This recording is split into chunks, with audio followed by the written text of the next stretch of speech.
حضور میرا سوال کیپٹن صاحب کے سوال سے کچھ ملتا جلتا ہے. اچھا بڑی اچھی بات ہے. مقامی اور اس کو ذرا اونچا کر لیں. سوال مقامی کیا ہے آپ کا؟ جی دوبارہ کہیں آپ کا. یہ بات شاید کی سنی وہ تھی باہر. میں نے عرض یہ کیا تھا کہ کیپٹن صاحب نے جو ثقافت کی بات چھیڑی تھی جی تو میرا سوال بھی اسی سلسلے میں ہے ٹھیک ہے. کہ مقامی اور ثقافتی اور تفریحی پروگرام جو ہیں ان سے استفادہ اسلامی معاشرے میں کیسے کیا جا سکتا ہے؟ اس کا ایک جواب تو قرآن شریف نے دے دیا ہے پہلے سے ہی. میرا خیال ہے وہی آپ کو دے دیتا ہوں.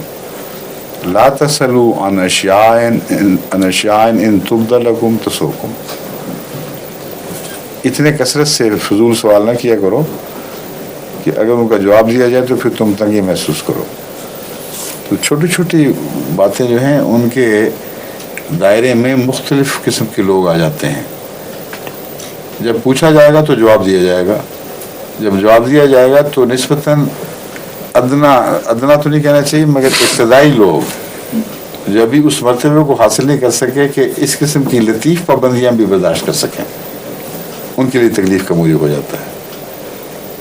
جو تقویٰ کے اعلیٰ مقام پہ وہ خود بخود رفتہ رفتہ ان چیزوں سے سمٹتا جاتا ہے. اور الا اللمم کے سوا کبھی اتفاقاً کوئی ایسا موقع پیش آ گیا تو شامل ہو گیا جو جس پہ وہ گہرا کا اثر قبول نہیں کرتا. تو اس لیے ایسا سوال ہی نہ کریں. ان اشیاء ہے یا نشیاء؟ اشیاء ہونا چاہیے. میں ان کہہ دیا مجھے خیال ہے کہ نہیں غلط ہے یہ.